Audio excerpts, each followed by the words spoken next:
ठाकरे बंधू एकत्रित आलेले आहेत. पण अशा वेळेला एकत्र आलेले आहेत की बाळासाहेब ठाकरे साहेब असताना राज ठाकरे यांनी शिवसेना सोडायला नको होती, पण राज ठाकरे साहेबांनी शिवसेना सोडली.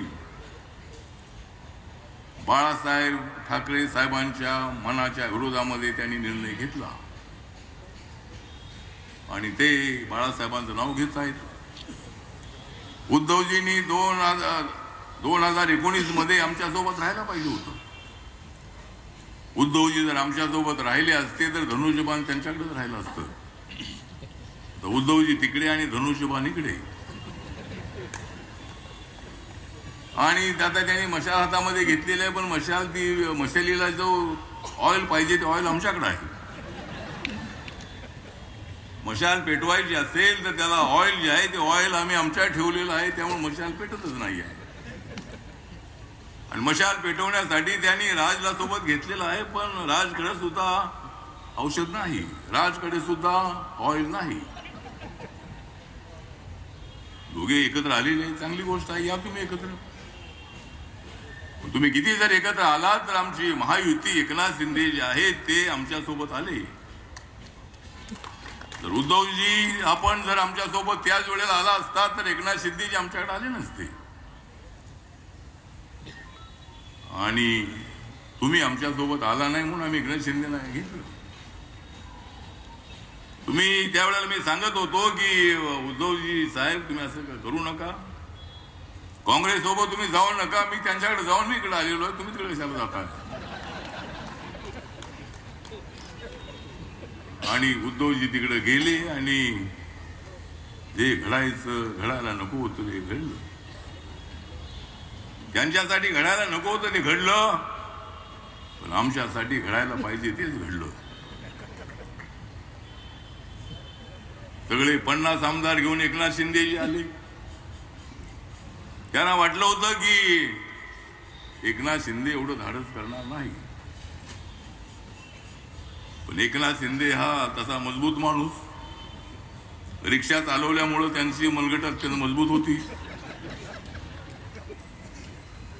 आणि रिक्षा म्हणजे महाबळेश्वरच्या बाजूला त्यांचं गाव आहे सातारा जिल्ह्यामध्ये,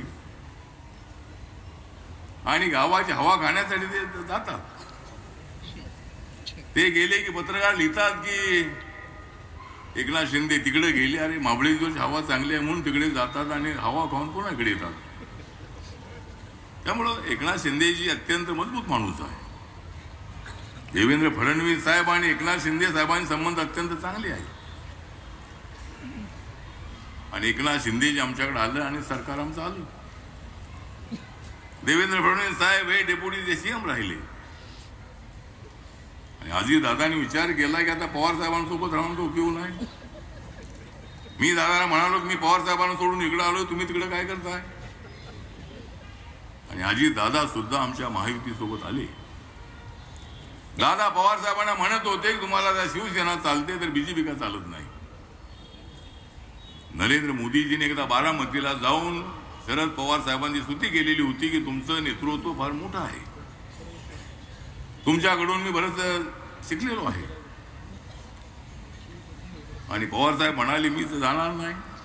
अजितदादा म्हणाले तुम्ही येत नाही तर राहू दे मी चाललो. आणि दादा 42-44 आमदारांना घेऊन इकडे आले.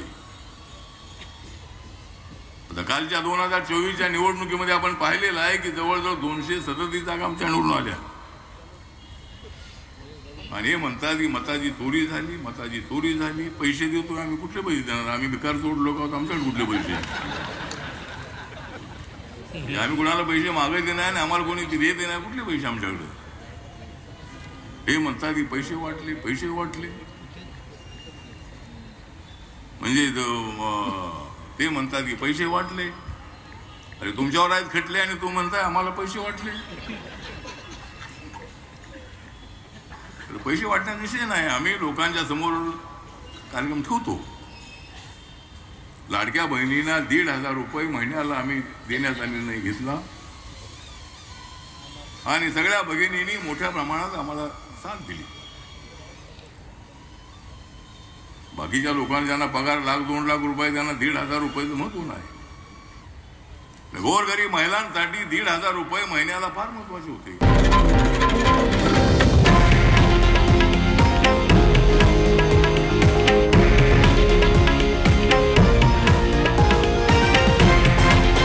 हे आहे देशातील नंबर 1 न्यूज नेटवर्क आणि आपण पाहत आहात TV9 मराठी, एकमेव.